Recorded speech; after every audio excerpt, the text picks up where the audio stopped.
Under the watchful eyes of Israeli soldiers, Palestinians living in this neighbourhood are scared of reprisals. After one of the worst attacks on Israelis in years, occupation forces carried out door-to-door raids in Ras Al Amoud, arresting more than 40 people, including the attackers' family, friends and neighbours.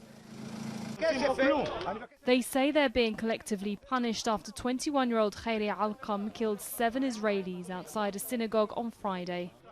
His family say they've not been allowed to leave the home. The whole building has uncles, cousins and his father.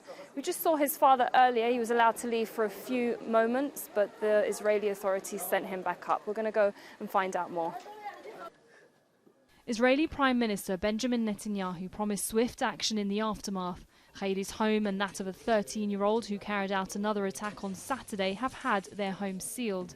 Well, we've just been stopped by the Israeli authorities of getting any closer to Khairat Alkam's home. It's a 6-story home with his extended family members already living there. Many of them are stuck inside. They've not been allowed out by the Israeli authorities for the last 3 days. Some of the kids behind me are also family members. Some of them said that they haven't been able to see their mother or father for the last 3 days. They've been promised that they will at some point, but it's not clear when. And tensions here seem to be really high.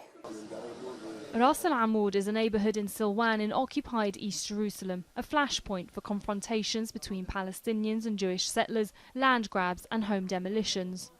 The new Israeli right-wing government is fast-tracking the destruction of homes of attackers and their extended families to deter others, it says.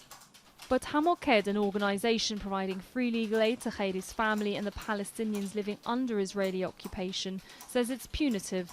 The Israeli government is taking measures both against the Palestinian population, repression of the Palestinian population, and at the same time undermining the Israeli judicial system. So whereas we would go to the judiciary, for some level of protection of human rights, in this climate we are very skeptical about how much we can expect the High Court to be intervening.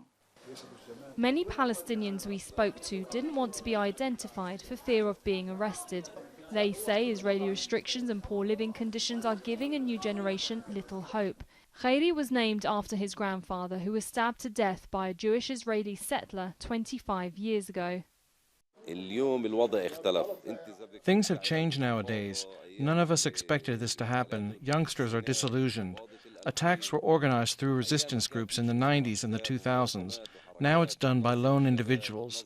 The escalation of Israeli crackdowns and collective punishment of the whole community is humiliating. This new Israeli government, especially policies by Ben-Gvir, are laws of the jungle. He acts as if they are above the law. It's the most repressive government in Israel's history. The situation that is happening in Jenin and Nablus is all connected. We're one nation living under occupation. It's no surprise youngsters are under stress. Just down the road, the neighbourhood's entrance has been closed off to stop Palestinians walking past a Jewish cemetery. There's now only one way in and out. Palestinians say they're being squeezed in every possible way. All this as Khairat's family waits to see if their home will be destroyed and leave them displaced. Sara, Khairat, Al Jazeera, Ras Al Amoud in occupied East Jerusalem.